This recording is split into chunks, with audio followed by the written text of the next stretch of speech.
Grabe, mga palo ni Maring Gemma Galanza, gigil na gigil, ayaw magpaawat dito sa first and second set ng game. Talagang may gigil at pinagpraktisan lamang ang SGA. Eto namang ating si Alyssa Valdez, no, talagang pinagpraktisan lamang ang SGA. Matitinding palo kahit hindi kalakasan ng team, talagang binigay nila ang kanilang best para manalo dito sa SGA.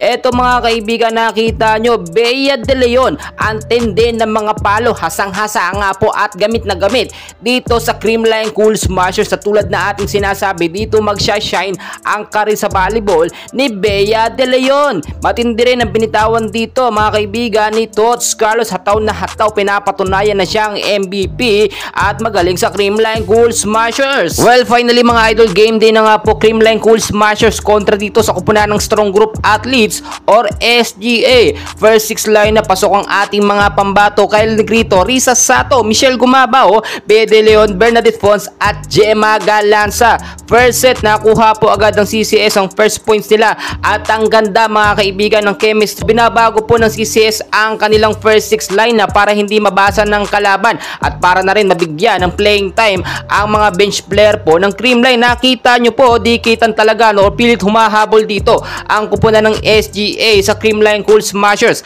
Kalagitnaan ng first set, nakita naman natin yung diferensya ng score nga po, no, ng Creamline kontra sa Strong Group Athletes at nakita nyo ang ganda ng momentum at chemistry dito. Gamit na gamit po dito si Bea De Leon mga kaibigan, no, at ito yung sinasabi natin na panibagong sistema ng Creamline Cool Smashers. So nagtapos nga po, no, ang first set sa score nga po na 25 ang CCS, 13 points lamang ang SGA. Well, pagdating nga po ng set 2, dito mainit pa ang chemistry at momentum ng Creamline mga kaibigan.